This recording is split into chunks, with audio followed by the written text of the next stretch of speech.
Hi everyone, welcome to Simplicity TV. I am Jen Pike, your host, and today I am joined by two guests. One you have met before, Charlie, our mascot who's always on the couch with us, and my friend Kristine. And Kristine and I connected through social media, which is where a lot of relationships begin now in terms of friendship and more so. But you reached out to me and had just made a comment one day just saying thank you for some of the posts that you're putting out there and they're really inspiring. And then we started to go back and forth and I started to learn more about your story. And I thought it'd be really great to have you come on and share with our viewers because majority of the people who are watching are mums or are young women that are hoping to be a mom one day. And you are a mom of 3 little girls.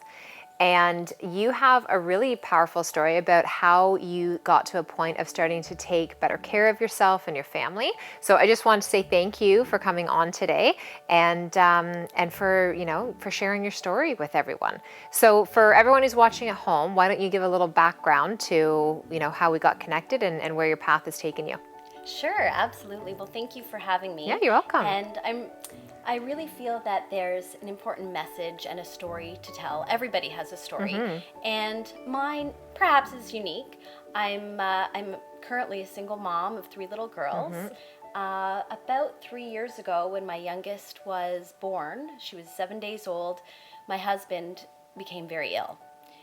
About 2 months later, we found out that he had cancer. And so I had a newborn, I had 2 other little kids at home, and we were going through chemo treatments and surgeries. And that was my beginning on how to learn how to be healthy and incorporate fitness and nutrition into my life. I was never unhealthy, but it's really where I took fitness and nutrition to the next level because in our family, one parent was down for the count. Yeah. One parent was really sick, and I needed all the energy that I could to take care of my husband as well as to take care of my 3 little girls. Which is the part about your story that just struck me so much because, I have never been in a situation like that before. So I can think about what my response would be and how I would react to that, but I actually don't know. And, listening to you and reading, some of what you were writing and just how you took this time of illness and shock and just so much change happening in your life and you flipped it around for the better and were like, I need to be here, I need to be strong, is where so many of us may have done the opposite and, just kind of not put ourselves as a priority and done any of those things. And so I just thought, wow, that is really inspiring and refreshing to me. There were days where I just wanted to eat a tub of ice cream and drink a glass of wine and kind of drown in my sorrows. But I realized that if that were the choices that I was making, I would not be a good role model for my daughters. Yeah. And it wouldn't be helping my husband in any way. Right. When my youngest was 2.5, my husband passed away from the disease. And again, that's where I stopped to think, I can just go down a really, really dark path here, or I can be inspiration for my girls. My girls were, you talked a while ago about whys, and I thought my girls are my whys, and they're the reason why I have to be positive and optimistic about life, because if I start looking and behaving and acting the way that I sometimes feel, then they're going to be really scared. Yeah. And I didn't want them to be scared. They were already scared, and they were really scared about being sick too. So I really amped up my nutrition, my fitness goals, and I had to do it while being a single parent, and I had to make it easy and approachable and family friendly. And so I know there's so many of us who are busy moms, busy working moms, and sometimes we don't think we can do it all, but it is so important. I've seen the ugly side of the healthcare and health in general, and I would do anything to inspire people to take the path of health, because if you don't have your health, your vitality, your energy, then even if we don't think about it as mothers for ourselves, let's do it for our kids. And that's really what pushes me, because I don't think of it as being selfish if I go to the gym or I work out or I'm eating healthy or I'm buying more expensive organic produce, because I'm doing it for my kids. So even if I feel guilty about doing it for myself or taking the time for myself or the energy that I put into preparing healthy meals for my family, in the end, I think this is helping my kids. And it is, and there, we've talked a lot about this on the show before, and I write about it, is that, there's a big difference between being selfish and being self-centered. And being self-centered to me is self-centering, and it's self-love, and it's self-care. And, we're modeling for our children what that means and what's acceptable. And, that whole idea that taking the time to exercise for yourself, or, even if it's to go and get your hair done or to go and get your nails, something that just makes you feel good inside, that has such an incredible effect on the message that our kids are receiving. And, I know for you it was illness and it was losing your husband that spurred you in this direction. But even for people at home who haven't suffered a loss like that, sometimes it's just even the loss of losing your way, right? Becoming so overwhelmed and feeling like there's not another, 30 minutes in the day, let alone X amount of time to make the healthier meal or to, do the exercise. And you also touched on something else too about, spending more money on the organic produce.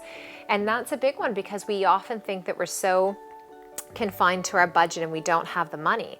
But the amount that we spend every day, literally throw away on things that add zero value and health and vitality back into our life.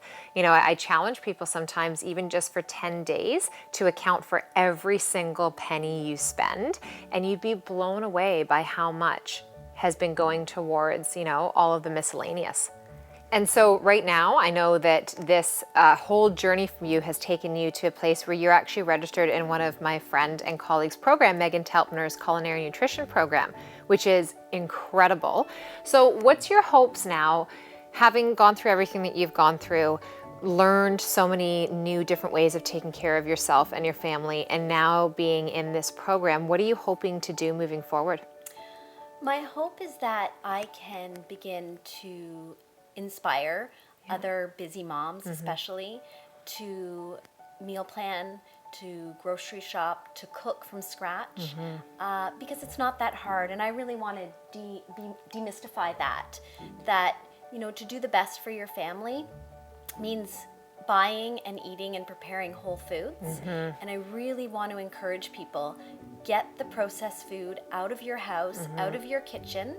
And it's not that hard. It's simple, it can be fun, and that's really the kind of message that I want to encourage other women and moms especially. We're the ones working and grocery shopping and caring for our families, and the best way to do that, I think, is to start with whole foods, because it spirals. Well, and so many of our, I think my greatest memories and things that I've learned as a child happened in the kitchen. It was either watching my mom and my dad, both of them, cooked, or being part of the process, or being in there and sampling it, or, at least getting back into the kitchen, helping to clean it up and that. And I think sometimes that what I hear from people is that the overwhelm comes from thinking that it has to be like a giant, roast dinner with, all the fixing, and every pot and pan has to be used. And sometimes it's not the idea necessarily of cooking in the moment. It's like the aftermath, the cleanup, the putting away, all of that. But we are already doing something with our time. So why not take that time, even if it was only a couple nights a week, right? Or I'm sure you must do, and especially, I know how, Megan works a lot of her programs and that, but you must also be doing a lot of batch cooking as well. Absolutely. And once you get into it, you can see that because it's whole foods, you can use it in many different ways and repurpose it. And I would love to host cooking classes for busy moms and have kids running around while we're cooking in the kitchen, and for them to see that it can taste great, because it has to. As busy moms with busy families, we need it to taste great. We need it to be quick, and we need it to be nourishing, because we'll feel better, our kids will feel better, and in the long run, again, the healthy journey is such a good investment.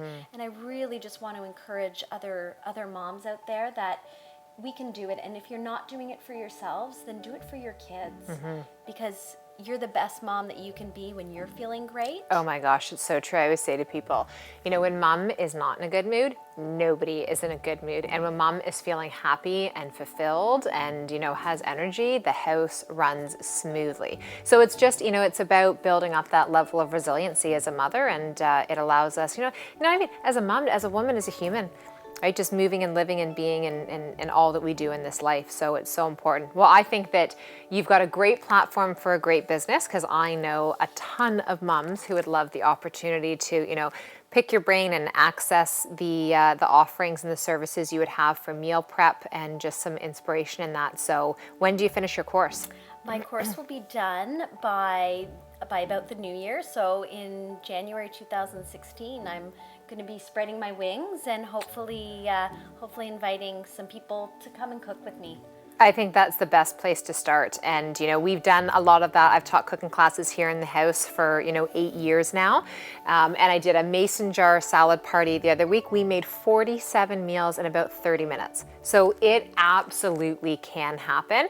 And it's just so refreshing and inspiring to hear other women and other moms who are out there trying to, you know, spread that same message. So thank you so much for coming on today. Thank you for having me. You're welcome. So you can tune in with us every single week, where we get the opportunity, or you get the opportunity, to meet and hear firsthand from people just like Kristine, whether it's through video or it's through stories and testimonials that we're sharing on our blog space or right here on Simplicity TV.